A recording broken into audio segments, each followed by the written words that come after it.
अच्छा, canonical form जो किसी भी फंक्शन की है दैट इज कंपोज्ड ऑफ, अपने माइक प्लीज ऑफ रखें, सम ऑफ मिन terms that is composed of sum of मिन टर्म और प्रोडक्ट ऑफ मैक्स टर्म।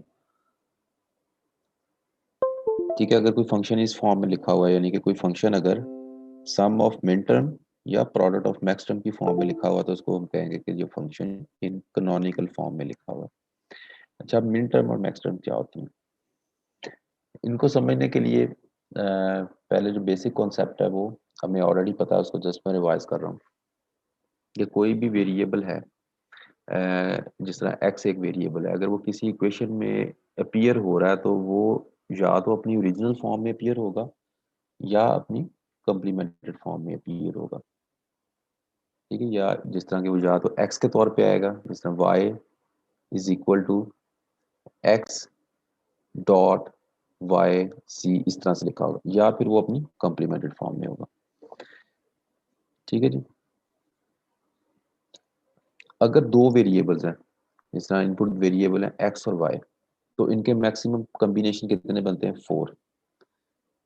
ठीक है, तो इन 4 वेरिएबल्स के जो कम्बिनेशन है उसमें से हर एक कम्बिनेशन को हम कहेंगे ये एक मिन टर्म है।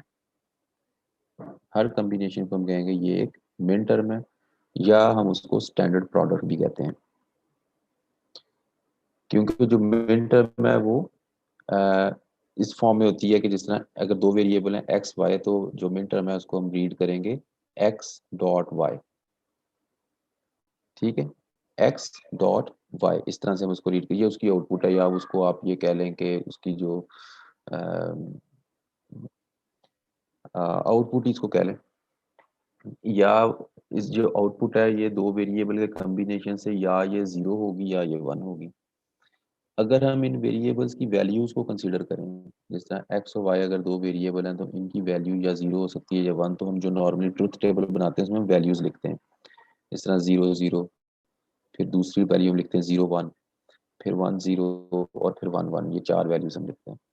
तो इसमें से हर वैल्यू की जो कॉरस्पॉन्डिंग आउटपुट है उसको हम प्रोडक्ट की फॉर्म में रीड करेंगे। जिस तरह अगर पहली वैल्यू है जीरो, एक्स की वैल्यू भी जीरो है और वाई की वैल्यू भी जीरो है, तो अगर हम इसका प्रोडक्ट लें तो क्या बनेगा, एक्स डॉट वाई। ठीक है, ये एक पहली मिन टर्म हो गई, यानी एक्स डॉट वाई ये एक मिन टर्म है। अच्छा, अब मैंने ये जिस तरह बताया था कि मिन टर्म जो है ये इसमें वेरिएबल अपनी ओरिजिनल फॉर्म में भी हो सकता है और अपनी कम्प्लीमेंटेड फॉर्म में भी हो सकता है। तो हमने ये देखना है कि ये ओरिजिनल फॉर्म में X dot Y original form में आएगा या कम्प्लीमेंटेड फॉर्म में आएगा। ठीक, जब हम मिन टर्म की बात कर रहे हैं या हम स्टैंडर्ड प्रोडक्ट की बात कर रहे हैं, तो उस केस में अगर वैल्यू ज़ीरो है तो हम वेरिएबल को उसकी कम्प्लीमेंट फॉर्म में लिखेंगे। अगर वैल्यू वन है तो हम वेरिएबल को उसकी अनकम्प्लीमेंटेड फॉर्म में, उसकी नॉर्मल ओरिजिनल फॉर्म में लिखेंगे।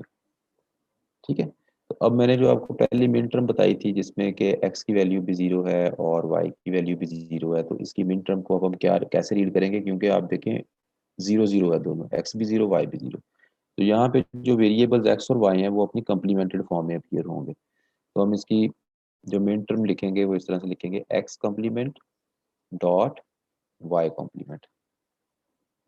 ठीक है, इस तरह इसकी अगर दूसरी वैल्यू में हम देखें तो दूसरी इसमें जो मिन टर्म बनेगी उसमें एक्स की वैल्यू जीरो है और वाई की वैल्यू वन होगी। तो इसकी अगर हमने मिन टर्म लिखनी है तो हम लिखेंगे एक्स कॉम्प्लीमेंट डॉट वाई, क्योंकि वाई की वैल्यू इस टर्म में वन है, तो इसलिए हम वहाँ पे क्या लिखेंगे, एक्स कॉम्प्लीमेंट डॉट वाई। इस तरह तीसरी में एक्स डॉट वाई कॉम्प्लीमेंट और चौथी में एक्स डॉट वाई, ये इस तरह से 4 वेरिएबल्स का मैप बन जाएगा।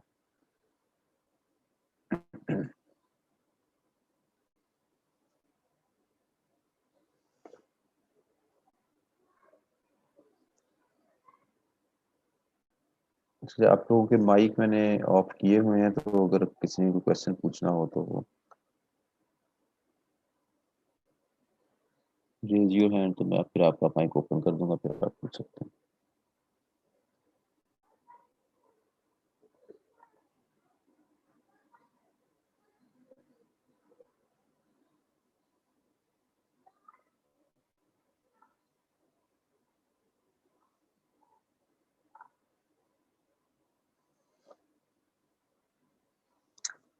अच्छा, इसी तरह से इसका अगर हमने अल्टरनेट देखना है, ये तो हमने, जी बेटा अहमद। अस्सलाम वालेकुम सर। वालेकुम सलाम। सर क्लास का टाइम तो शायद 1:30 पे स्टार्ट होता है, तो सर हम तो उस हिसाब से आए 1:30 पर, तो लेकिन लिंक तो आई थिंक 7-8 मिनट पहले आ गई थी। हाँ, क्लास थोड़ी सी मैंने जल्दी शुरू कर ली। सर हम तो उस हिसाब से आए थे, अब ये सारा गुजर गया है पहले ही। वो जब आपको लिंक सेंड हो जाता है तो तब आपने क्लास में आना है, क्योंकि लिंक मैंने सेंड किया ना, वो आपको सीआर ने तो नहीं सेंड किया। ओके जैसे ही सर। मैंने लिंक सेंड किया तो आपने फौरन उसको ज्वाइन करना है, मतलब 5 5 मिनट का गैप तो फिर भी आ ही जाता है ना, फौरन तो क्लास शुरू नहीं ना होती। Okay sir. तो अभी कुछ ज़्यादा नहीं हमने डिस्कस किया, अभी ये बेसिक्स हमने डिस्कस किए, आगे दोबारा ये रिवाइज हो जाएंगे। ओके सर, शुक्रिया।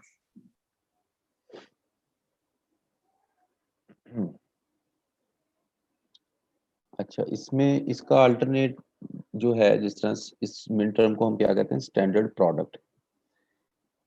ठीक है, तो इसी तरह इसका अल्टरनेट क्या होगा, स्टैंडर्ड सम। तो ऐसी ऐसे फंक्शन जो स्टैंडर्ड सम की फॉर्म में लिखे हुए हैं, तो उसमें मिड टर्म की बजाय मैक्स टर्म्स यूज होंगे। ठीक है, जिस तरह अगर कोई फंक्शन जो है वो सम ऑफ प्रोडक्ट की फॉर्म में लिखा हुआ है तो उसमें मिड टर्म्स यूज होती हैं, उसको हम स्टैंडर्ड प्रोडक्ट कहते हैं। इस तरह अगर कोई फंक्शन जो है वो प्रोडक्ट ऑफ सम की फॉर्म में लिखा हुआ है तो उसको हम कहेंगे ये स्टैंडर्ड सम है, और उसमें हम मिन टर्म की बजाय मैक्स टर्म यूज करते हैं। अच्छा, मैक्स टर्म जो है वो मिन टर्म के ऑपोजिट है। इसमें अगर तो वेरिएबल की वैल्यू जीरो आ रही है तो फिर उसमें हम कम्प्लीमेंट नहीं लिखेंगे, फिर वेरिएबल को रीजनल फॉर्म में लिखेंगे, और अगर वेरिएबल की वैल्यू वन है तो फिर हम उसको कम्प्लीमेंट्री लिखेंगे। जिस तरह अगर मैक्स टर्म हमने लिखनी है जीरो जीरो की, तो एक्स और वाई दो वेरिएबल है, इन दोनों वेरिएबल की हमने मैक्स टर्म लिखनी है, और इनिशियल इसकी वैल्यू है जो फर्स्ट टर्म की है, दैट इज जीरो जीरो। तो अब हम यहाँ पे लिखेंगे एक्स डॉट वाई। ठीक है, क्योंकि अब उसको मैक्स टर्म में लिख रहे हैं, सॉरी डॉट नहीं अब आएगा इसमें, एक्स प्लस वाई, क्योंकि उसको हमने प्लस से चेंज कर दिया, और एक्स और वाई इसमें जो है वो इनपुट वेरिएबल्स है। तो मिन टर्म को रिप्रेजेंट करने के लिए हम उसकी कंप्लीट उसमें कंप्लीट वेरिएबल्स भी लिख सकते हैं। जिस तरह तीन अगर वेरिएबल्स का मैप है तो उसमें तीन एक्स वाई जी तीन वेरिएबल आएंगे, अगर दो का है तो एक्स वाई आएंगे, अगर चार का है तो उसमें चार वेरिएबल एक्स वाई जी आएंगे, पांच है तो पांच आएंगे। तो इस तरह ये कंप्लीट वेरिएबल्स को यूज करके भी फंक्शन लिख सकते हैं, या अल्टरनेटिवली हम मिन टर्म का नंबर लिख सकते हैं, जिस तरह min term one, min term four, min term seven. अब इट डजेंट मैटर कि इसमें नंबर ऑफ वेरिएबल्स कितने हैं, इसमें दो हैं, चार हैं, छः हैं, 10 हैं, 12 हैं, जितने भी इसमें नंबर ऑफ वेरिएबल्स हैं उनको हमने एक नंबर असाइन कर दिया। एम वन का मतलब है कि फर्स्ट मिन टर्म। तो हम ये देख लेंगे अगर इसको कन्वर्ट करना है इनटू दी, या इसको सिंप्लीफाई करना है, तो फिर हम ये देखेंगे कि इसमें नंबर ऑफ वेरिएबल कितने इंक्लूड है, उसके अकॉर्डिंगली हम सारी सिंप्लीफिकेशन करेंगे। अच्छा, इसी को आप इस टेबल से समझे, जो भी हमने डिस्कस किया उसका ये टेबल है। जिस तरह ये मिन टर्म और मैक्स टर्म का टेबल है, जिसमें हमारे पास है तीन बाइनरी वेरिएबल्स, एक्स वाई और जी। तीनों वेरिएबल्स की जो ऑल पॉसिबल कॉम्बिनेशन से वैल्यूज के वो हमने ये लिख लिया। ठीक है जी, अब इसकी अगर मिन टर्म्स लिखनी है तो मिन टर्म में हमने किस तरह से लिखना है, जो पहली मिन टर्म मैंने आप बताई थी कि अगर x की वैल्यू जीरो है तो मिन टर्म में x जो है उसको हम कंप्लीमेंट फॉर्म में लिखते हैं। तो x complement y complement z complement, क्योंकि तीनों x y z की वैल्यूज जीरो हैं, और ये फर्स्ट मिन टर्म है, इसका नंबर क्या है, m जीरो। इसी तरह दूसरी min term zero zero one है तो हम लिखेंगे x complement y complement z, x complement y complement z, और इसकी जो मिन टर्म नंबर है दैट इज m1। तो इसी तरह से ये सारी मिन टर्म्स हम राइट डाउन कर सकते हैं, और ये स्टार्ट होगा इसका नंबर m0 से लेके m7 तक। तो अब अगर इक्वेशन में इस तरह से लिखा हो, जिस तरह ये फंक्शन में ये भी दिया हुआ, लेकिन अगर लिखा हो f1 is equal to m1 plus m4 plus m7, तो इसका m1 का मतलब है कि फर्स्ट मिन टर्म, m4 का मतलब है फोर्थ मिन टर्म, और m7 का मतलब है सेवंथ मिन टर्म। तो हम इसकी अल्टरनेट इसको वेरिएबल्स की फॉर्म में लिख सकते हैं, और फिर इन वेरिएबल्स को हम सिंप्लीफाई कर सकते हैं। तो ये जो एक तरीका है मिन टर्म या मैक्स टर्म की फॉर्म में लिखने का, ये आप ये कह लेंगे शॉर्ट हैंड नोटेशन है, या एक स्टैंडर्ड नोटेशन है, जिसको कि यूज़ करके हम लेंथी फंक्शंस को एक उसको शॉर्ट फॉर्म में लिख सकते हैं। इसी तरह से मैक्स टर्म है। मैक्स टर्म में आपने अगर इस यही टेबल दिया हुआ 3 वेरिएबल्स का, इसकी मैक्स टर्म्स लिखनी है तो इसमें हमने जहाँ पे ज़ीरो है वहाँ पे वेरिएबल को हम उसकी नॉर्मल फॉर्म में लिखेंगे, उसकी कॉम्प्लीमेंटेड फॉर्म में नहीं लिखेंगे। तो फर्स्ट टर्म में क्या है, 0 0 0, तो इसमें हम लिखेंगे x प्लस वाई प्लस 0। तो हम तीनों टर्म्स को लिख लिया और इसको जो हम डेजिग्नेशन साइन करेंगे दैट इज m0। इसमें m कैपिटल है, ठीक है। अगर m0 m स्मॉल है तो इसका मतलब है ये मिन टर्म की बात हो रही है, अगर m जो है कैपिटल है इसका मतलब है कि मैक्स टर्म की बात हो रही है।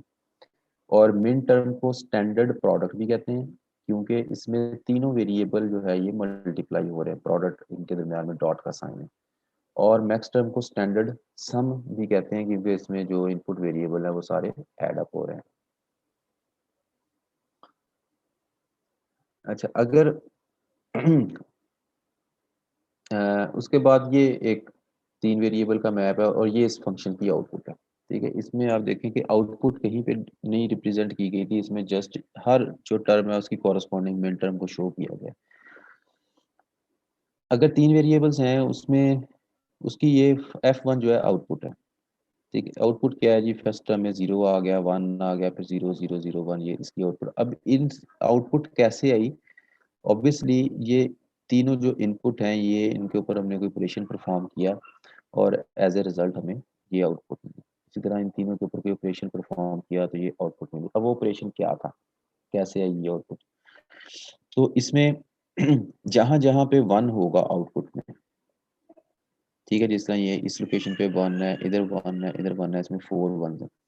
जिस जिस लोकेशन पे 1 होंगे उस लोकेशन की जो मेन टर्म है उसको हम उनको सबको ऐड कर लेंगे, ठीक है। यानी कि इसका अगर आप देखें मेन टर्म का नंबर क्या है, m1, ठीक है, फिर m0 1 2 3 4 5 6 और m7। तो 1 4 और 7 ये 3 मेन टर्म्स जो हैं ये इसमें 1 पर रिड्यूस हो रहा है, तो इनको हम इस तरह से लिख लेंगे, ठीक है जी। अच्छा, F1 का मैंने लिखा, अगर F1 का आपने लिखना है तो आपने ये 3 मिन टर्म्स लिख ली हैं। यहाँ पे ये F2 का जो फंक्शन है ये लिखा हुआ है, तो F2 के फंक्शन में जहाँ जहाँ पे 1 प्रोड्यूस हो रहा है, इसमें 4 लोकेशंस पे 1 आ रहा था, तो ये सारी लोकेशंस पे उसने उसकी मिन कॉरस्पॉन्डिंग मिन टर्म्स लिख ली, ठीक है जी। मिन टर्म्स लिखने के बाद उसका जो कॉरस्पॉन्डिंग वेरिएबल्स हैं, वेरिएबल्स की फॉर्म में उसको भी लिख सकते हैं। अब आप देखें कि इन सारे इक्वेशन को अगर आप सॉल्व करें तो आपको ये आउटपुट की वैल्यू मिलेगी, ठीक है। ये फंक्शन हमेशा 1 प्रोड्यूस करेगा आउटपुट पे। तो इसी तरह अगर आपको फंक्शन दिया गया है तो आप उस फंक्शन से उसकी मिन टर्म्स भी लिख सकते हैं with all the variables included, और आप उसको सिर्फ उसका मिन टर्म्स का नंबर भी लिख सकते हैं। और अगर आपको मिन टर्म का नंबर दिया गया तो आप अल्टरनेटिवली उसे मिन टर्म्स फाइंड कर सकते हैं। इसी तरह से अगर इसकी मैक्स टर्म्स लिखनी है या आउटपुट दिया गया, आपको कहा जाए कि इसकी आपने मैक्स टर्म लिखनी है, तो उसके दो तरीके हैं। पहला तरीका ये है कि आप इसकी मिन टर्म्स लिखें और उसके बाद उस फंक्शन का कॉम्प्लीमेंट ले लें, ठीक है। मेन टर्म्स लिखने के बाद उस फंक्शन का कॉम्प्लीमेंट ले लें तो जो आउटपुट आएगी वो मैक्स टर्म्स होंगी। या फिर आप इसकी डायरेक्टली मैक्स टर्म्स लिख लें। मैक्स टर्म्स कैसे लिखेंगे, जहां जहां पे 0 आ रहा है उसकी आप मैक्स टर्म लिख लेंगे, ठीक है। वो इस फंक्शन को मैक्स टर्म की फॉर्म में रिप्रेजेंटेशन इसकी हो जाएगी। इस तरह ये फंक्शन f1 है, ठीक है जी। ये वाला फंक्शन f1 था, इसको इसका कॉम्प्लीमेंट अगर हम लें तो इस फंक्शन का कॉम्प्लीमेंट हमें f1 देगा, ठीक है। लेकिन इसकी जो मेन टर्म्स हैं वो मैक्स टर्म्स में कन्वर्ट हो जाएंगे, ठीक है। जैसे ये आपने क्या किया है, इसमें ये क्या किया एग्जांपल में कि फंक्शन f1 लिखा, जहां जहां पे मेन टर्म्स थी वो लिखी और साथ में इसका कॉम्प्लीमेंट ले लिया। अब ये कॉम्प्लीमेंट खत्म करने के लिए हमें इस साइड पे भी कॉम्प्लीमेंट लेना पड़ेगा। इधर जब हम कॉम्प्लीमेंट लेंगे और उसको सारी इक्वेशन को सॉल्व करेंगे तो एट दी एंड हमारे पास क्या आएगा, इस ये वाली फॉर्म आएगी। और ये फॉर्म जो है किस फॉर्म है, ये प्रोडक्ट ऑफ सम्स है, ठीक है। प्रोडक्ट ऑफ सम्स यानी कि ये पहली टर्म है, ये दूसरी टर्म है, तीसरी टर्म, तो इसकी कॉरस्पॉन्डिंग मैक्स टर्म्स हम इस तरह से लिख सकते हैं। तो अगर इस तरह से आपको टेबल दिया गया है या फंक्शन दिया गया है तो उससे आप उसकी मिन टर्म्स भी फाइंड कर सकते हैं और उसकी मैक्स टर्म भी फाइंड कर सकते हैं।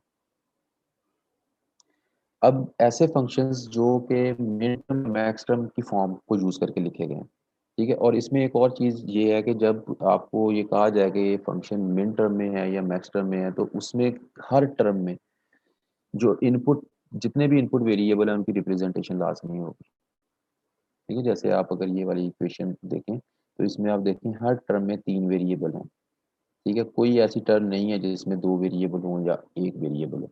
अगर कोई फंक्शन इस तरह लिखा हुआ है जिसमें कि एक वेरिएबल है, फॉर एग्जांपल यहाँ पे लिखा हो f1 is equal to X complement plus X complement Y complement G complement, इस तरह से लिखा हो, तो इसमें जो फर्स्ट टर्म है उसमें सिर्फ एक वेरिएबल की रिप्रेजेंटेशन है, तो ये स्टैंडर्ड फॉर्म में नहीं है।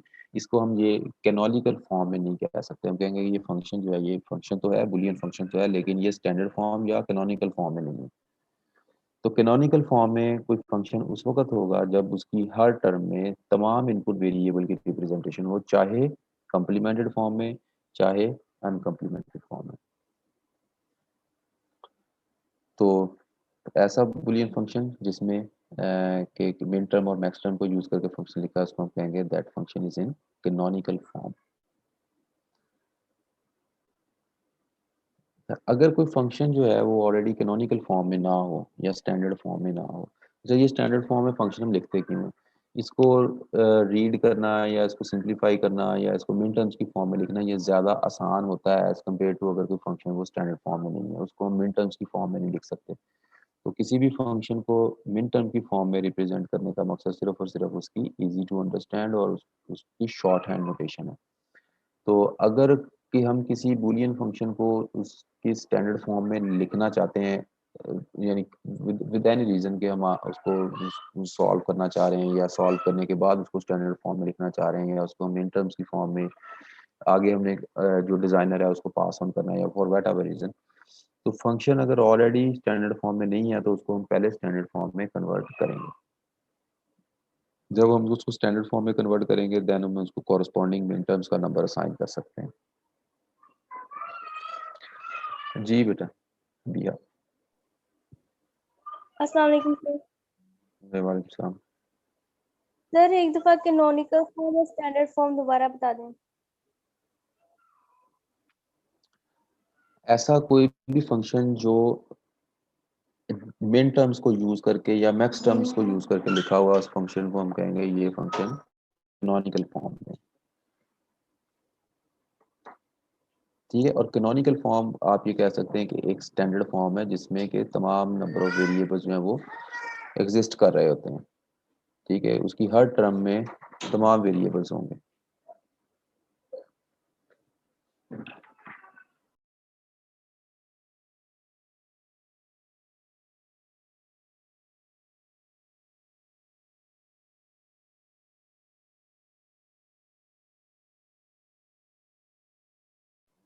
अच्छा जी, इसमें अब इसकी एग्जांपल हम ये लेते हैं कि अगर कोई एक फंक्शन इस तरह से लिखा हुआ है तो ये फंक्शन देखते ही हमें पता चल गया ये स्टैंडर्ड फॉर्म में नहीं है। क्यों स्टैंडर्ड फॉर्म में नहीं है? क्योंकि इसमें जो फर्स्ट टर्म है, जो ये पहला इसमें लिखा हुआ है ए प्लस बी कॉम्प्लीमेंट सी, तो इस एक फंक्शन को देख के हमें ये पता लग रहा है कि इसमें टोटल नंबर ऑफ वेरिएबल कितने हैं? 3 है। एक ए, एक बी और एक सी, क्योंकि फर्स्ट टर्म में जो है वो एक वेरिएबल है, दूसरे में 2 वेरिएबल है, तो मैक्सिमम इसमें कितने वेरिएबल हैं? 3 डिफरेंट वेरिएबल यूज हो रहे हैं इस फंक्शन में। तो जो फर्स्ट टर्म है इसमें 2 वेरिएबल्स में से हैं, यानी कि इस वाली टर्म में बी और सी की रिप्रेजेंटेशन नहीं है, जबकि इस वाली टर्म में ए की रिप्रेजेंटेशन नहीं है। तो इसलिए ये स्टैंडर्ड फॉर्म में या कैनोनिकल फॉर्म में नहीं है। इसको अगर हमने कन्वर्ट करना है, अब कन्वर्ट भी दो तरह से हो सकता है कि आपने इसको मैक्स टर्म में कन्वर्ट करना है या मिन टर्म में कन्वर्ट करना है। अगर तो हमने इसको सम ऑफ मिन टर्म में कन्वर्ट करना है, जिस तरह ये इसमें एग्जांपल क्या है, express the Boolean function as a sum of मिन टर्म्स, ठीक है। और इसमें साथ उसने वेरिएबल बता दिए खुद से कि 3 वेरिएबल हैं, अगर ना बताए हो तो आपने खुद यहाँ से गैस करना है कि इसमें नंबर ऑफ वेरिएबल्स कौन कितने हैं। अच्छा, अब इसको कन्वर्ट करने के लिए हम देखेंगे कि इस वाली फर्स्ट टर्म को पहले पकड़ लेते हैं, इसमें 2 वेरिएबल मिस हैं, तो जो वेरिएबल इसमें मिस है उसको 1 बाई 1 हम डील करेंगे। तो एट फर्स्ट स्टेप हम क्या करेंगे कि इस ए के साथ मल्टीप्लाई कर देंगे बी प्लस बी कॉम्प्लीमेंट को, क्योंकि बी प्लस बी कॉम्प्लीमेंट क्या प्रोड्यूस करता है? 1। तो ए के साथ अगर 1 को मल्टीप्लाई करते हैं तो इट डजेंट मैटर, ठीक है, अगर ए की वैल्यू 0 है तो आउटपुट पे 0 आ जाएगा, अगर ए की वैल्यू 1 है तो आउटपुट पे 1 आ जाएगा। तो इसलिए हम ये कर सकते हैं कि बी प्लस बी कॉम्प्लीमेंट को ए के साथ मल्टीप्लाई करेंगे और उसके बाद इस पे हम डिस्ट्रीब्यूटिव लॉ इस पे लगाएंगे, तो इसमें क्या आ जाएगा, A B plus A B complement. तो इस एक टर्म ने, अब ए की जगह हम फंक्शन में क्या लिख सकते हैं, A B plus A B complement. तो अब इनिशियली क्या हुआ, तीन टर्म्स थी, अब दो टर्म्स थी, अब तीन टर्म्स हो गई।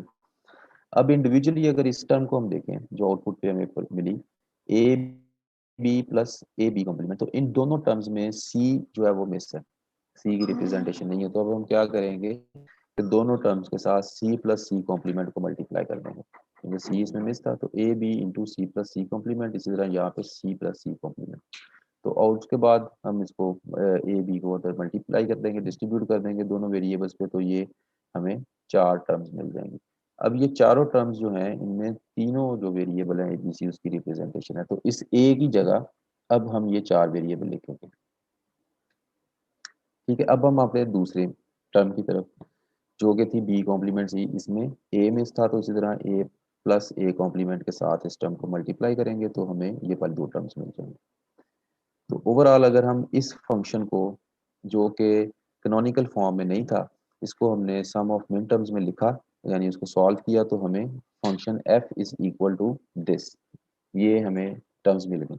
अच्छा, ये फाइनल टर्म्स लिखने से पहले आपने एक और चीज़ ये चेक करनी है कि अगर कोई टर्म डुप्लीकेट हो रही है या दो दफ़ा आ रही है, तो आप उसको सिर्फ एक दफ़ा लिखेंगे, उसको दो दफ़ा नहीं लिखेंगे।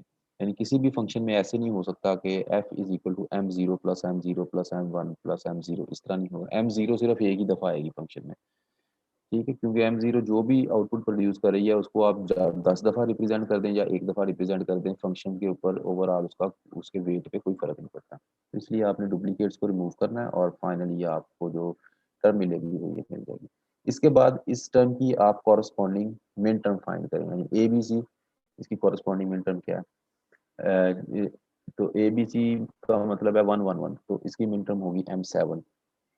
ठीक है, इस तरह ये टेबल में आप आके इसकी कॉरस्पॉन्डिंग मिन टर्म सारों की आप फाइंड कर लेंगे एज पर दिस। तो इसकी जो मिन टर्म्स हमें मिली वो मिली M1 M4 M5 M6 और M7।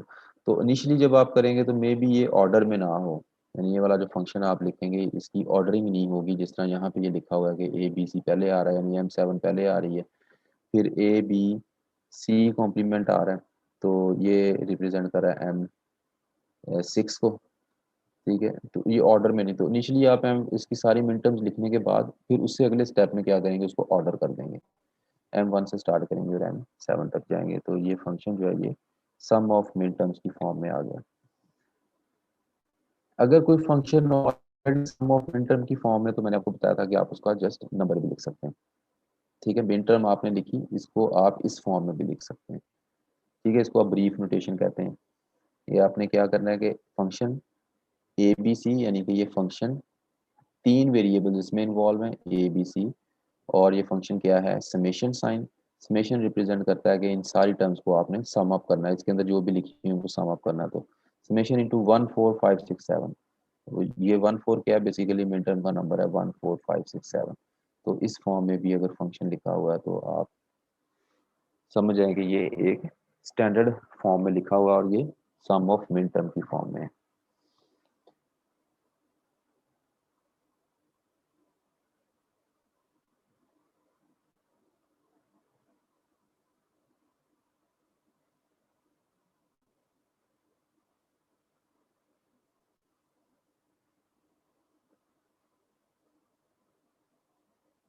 अच्छा, अब आप इसमें दूसरा तरीका इसका ये है कि आप इसको बजाय इसके कि पूरे को सॉल्व करें, इसमें जो मिसिंग वेरिएबल हैं उसको मल्टीप्लाई करें और फिर आप उसको मिन टर्म्स फाइंड करें, आप डायरेक्टली इसका टेबल बना लें, ट्रूथ टेबल बना लेंगे। हमें ये पता लग गया कि इसमें नंबर ऑफ वेरिएबल कितने थे, तीन। तो इन तीनों वेरिएबल का आपने ट्रूथ टेबल बनाया और उसके बाद इसकी आउटपुट लिख ली। आउटपुट कैसे लिखनी है, हर टर्म में ये वाला जो फंक्शन है इसको आपने एग्जीक्यूट करना है, यानी ए प्लस बी कॉम्प्लीमेंट सी। तो अगर हम यहाँ पे लिखते हैं तो ए की जो भी वैल्यू है, ठीक है, क्या वैल्यू है 0, उसके बाद बी कॉम्प्लीमेंट, ए सॉरी ये नॉन कॉम्प्लीमेंट फॉर्म है तो 1 आएगा, बी जो है वो कॉम्प्लीमेंटेड फॉर्म है तो 0 आएगा, इस तरह सी जो है वो 1 आएगा। नहीं, इसमें 0 आएगा, ठीक, 1 नहीं आएगा। तो ओवरऑल जो है वो हमें फंक्शन की आउटपुट क्या मिल गई, 0। फिर इसी तरह दूसरी टर्म के लिए आप इसको रन करें, ए की क्या वैल्यू है, बी की क्या वैल्यू है और सी की क्या वैल्यू है, इसलिए वैल्यूज आप दे के ये ओवरऑल आप ये सारे जहाँ जहाँ पे आपको वंस आते हैं, जहाँ जहाँ पे 0 आते हैं वो आपने लिख लिए। उसके बाद जिधर आपको आउटपुट पे 1 मिला, ठीक है, आउटपुट पे जहाँ जहाँ आपको 1 मिला इस फंक्शन में, उसकी आपने मिन टर्म लिख लेनी है, ठीक है। यानी कि ये हमें मिल रहा है M1 पे, उसके बाद 2 3 4 M4 पे, M5 पे, M6 पे और M7 पे, M1 4 5 6 7। तो ये आपने मिन टर्म फाइंड कर ली है और इसके बाद आप इस फंक्शन को इस फॉर्म में लिख सकते हैं। तो ये सेम है जी 1 4 5 6 7।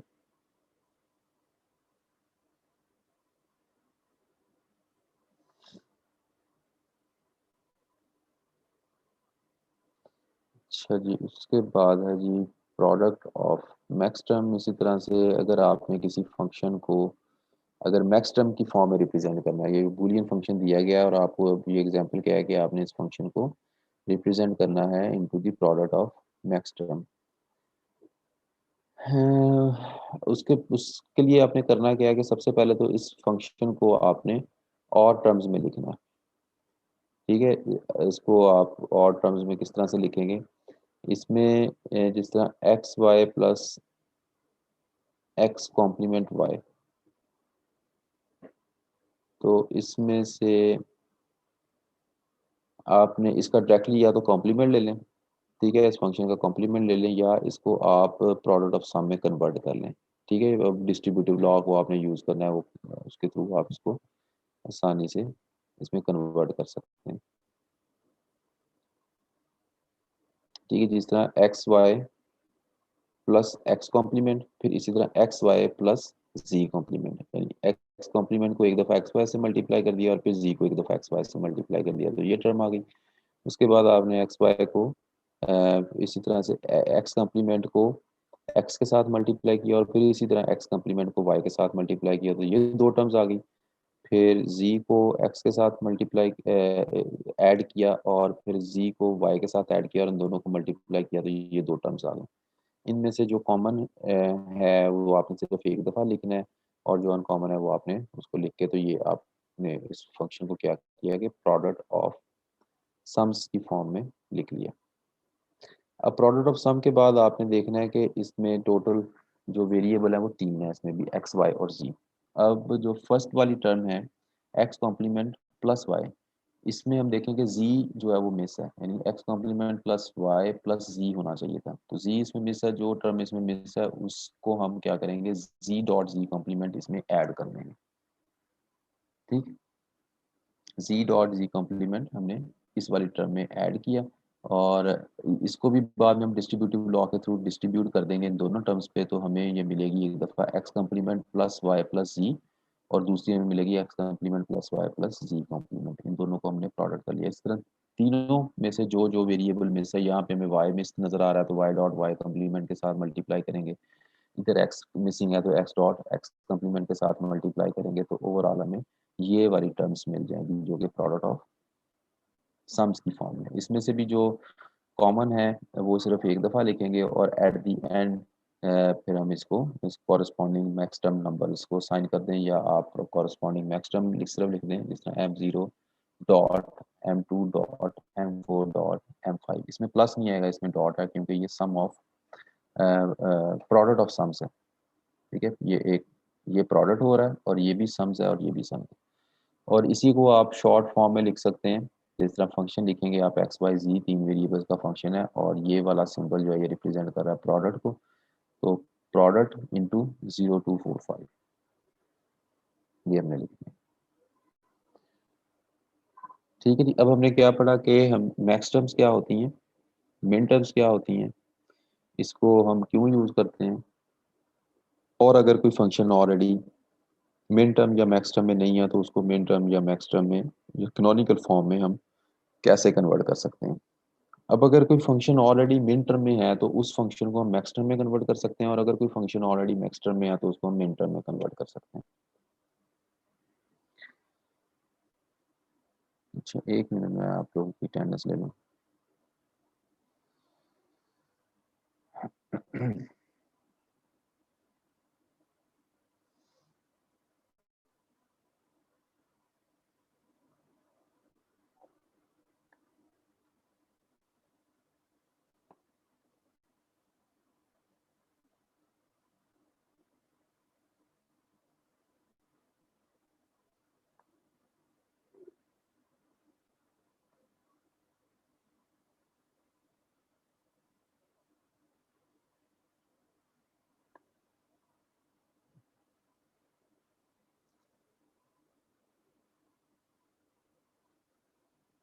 अच्छा, हम मिन टर्म को मैक्स टर्म में और मैक्स टर्म को मिन टर्म में कन्वर्ट कर सकते हैं। इसका तरीका मैंने पहले आपको थोड़ा सा डिस्कस किया कि हमें सिंपल करना क्या है कि फंक्शन का कॉम्प्लीमेंट ले लेना है।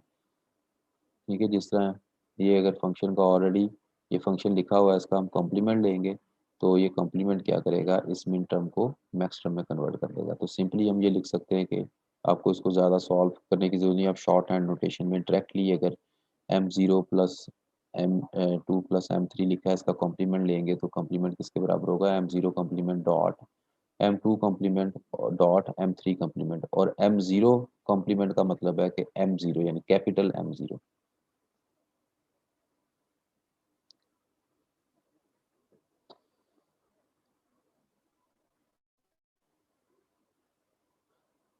अच्छा, ये इसमें ट्रुथ टेबल में आप देख सकते हैं कि इसमें जहां जहां पे वंस आ रहे हैं, ठीक है, जब हम मिन टर्म की बात करेंगे कि हमने इस फंक्शन की मिन टर्म्स लिखनी है तो जिधर जिधर वन आ रहे हैं हम सिर्फ वो वाली वैल्यूज या वो वाली टर्म सेलेक्ट करेंगे।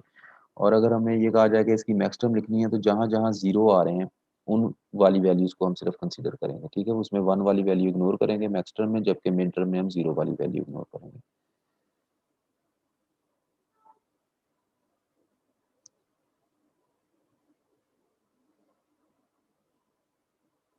अच्छा, अब ये सम ऑफ प्रोडक्ट और प्रोडक्ट ऑफ सम्स हम करते क्यों हैं, बेसिकली ये भी एक सिंप्लीफिकेशन का तरीका है कि इसमें आप ये देखिए कि ये सम ऑफ प्रोडक्ट की अगर फॉर्म में कोई भी फंक्शन लिखा हुआ है और ये फंक्शन की इक्वेशन ये है, ठीक है, ये इक्वेशन लिखी हुई है, इस इक्वेशन को अगर हम इसी तरह से इसका सर्किट डिज़ाइन करते हैं जिस तरह A B plus C into D plus E, तो इसमें आप देखें सर्किट के कितने लेवल बनेंगे। ये फर्स्ट लेवल जहाँ पे जो कि इनपुट से कनेक्ट है, और ये सेकंड लेवल जो कि आउटपुट से कनेक्ट है, लेकिन इसके साथ एक इंटरमीडिएट लेवल भी है जिसमें कुछ ऐसे कंपोनेंट हैं जो कि इनपुट कंपोनेंट के साथ भी कनेक्टेड हैं और आउटपुट कंपोनेंट के साथ भी कनेक्टेड हैं। तो ये 3 स्टेज इम्प्लीमेंटेशन है। ठीक है, अगर इसी को हम स्टैंडर्ड फॉर्म में कन्वर्ट कर लें या उसको मैक्स टर्म में कन्वर्ट कर लें सम ऑफ प्रोडक्ट में, या प्रोडक्ट ऑफ सम में, या उसको मिन टर्म में कन्वर्ट कर लें तो हमें 2 स्टेज इम्प्लीमेंटेशन मिलेगी। ठीक है जी, जिस तरह ये एक एग्जांपल है आपके पास, ये सम ऑफ प्रोडक्ट्स है यानी मिन टर्म्स की फॉर्म में लिखा हुआ है A B plus C D. इसमें अब जितना भी बड़ी इक्वेशन हम करते चले जाएं, एट दी एंड अगर हम देखेंगे तो उसमें सिर्फ 2 ही स्टेजेस होंगी। जिस तरह इसमें अगर टर्म्स इंक्रीज होती जाती हैं तो ये इनपुट के एंड गेट इंक्रीज होते जाएंगे। इसमें 3 टर्म्स हैं तो 3 एंड गेट हैं, 4 हो जाएंगी 4 हो जाएंगे, 5 अगर टर्म्स होंगी तो 5 एंड गेट, और एट दी एंड वो सारे एंड गेट एक ही और गेट के साथ आउटपुट प्रोड्यूस कर देंगे। तो ये क्या, 2 लेवल इम्प्लीमेंटेशन। तो अगर ये स्टैंडर्ड फॉर्म में नहीं है तो फंक्शन की 2 लेवल 3 लेवल 4 लेवल इम्प्लीमेंटेशन भी हो सकती है, जो कि सर्किट को ओवरऑल कॉम्प्लेक्स भी बनाएगी और उसके साथ साथ में भी उसमें जो उसमें नंबर ऑफ कंपोनेंट्स हैं वो भी ज़्यादा यूज़ हो रहे हैं। ठीक है, तो इसी वजह से हम इसको स्टैंडर्ड फॉर्म में कन्वर्ट करते हैं, इसकी जो इम्प्लीमेंटेशन है वो 2 स्टेज इम्प्लीमेंटेशन की हो सके। ठीक है जी, आज के लिए इतने। इसमें एक ये चीज़ इसमें रह गई है कि जिस तरह अगर कोई वेरिएबल्स, हमारे पास 2 वेरिएबल्स हैं तो इसके पॉसिबल आउटपुट कितनी किस्म की हो सकती हैं, तो इसकी टोटल 16 आउटपुट हो सकती हैं, क्योंकि इसमें जो टर्म्स हम देखें वो कितनी है, 4। 2 वेरिएबल्स हैं, 2 वेरिएबल्स की जो टर्म्स हैं इसके पॉसिबल कम्बिनेशन वो कितने होंगे, 4।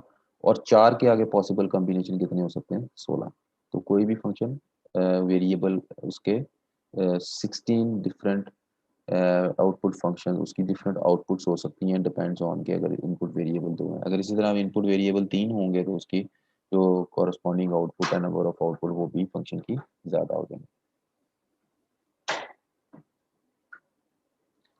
ये कुछ ऑपरेटर के नाम है, ठीक है। ये टेबल आप देख लीजिएगा कि अगर बूलियन फंक्शन जो है वो एक्स डॉट वाई है तो उसको हम ऑपरेटर या उसको किस तरह से लिख सकते हैं, उसका मतलब क्या है, ठीक है। ये उसके ऊपर कुछ और कमेंट्स हैं, ये आप देख लीजिएगा, आपके इसमें हेल्पफुल होंगे। डिजिटल लॉजिक गेट्स हम पढ़ चुके, ठीक है, ये बीसी से रेलेवेंट है। फिर इसमें इंटीग्रेटेड सर्किट भी हमने स्टार्ट में थोड़ा डिस्कस कर लिया था कि ये आईसीज को कहते हैं। इसमें तो दो तीन तरह के होते हैं, वो इसमें लिखे हुए हैं। मीडियम स्केल इंटीग्रेटेड सर्किट है, लार्ज स्केल है, स्मॉल स्केल है। तो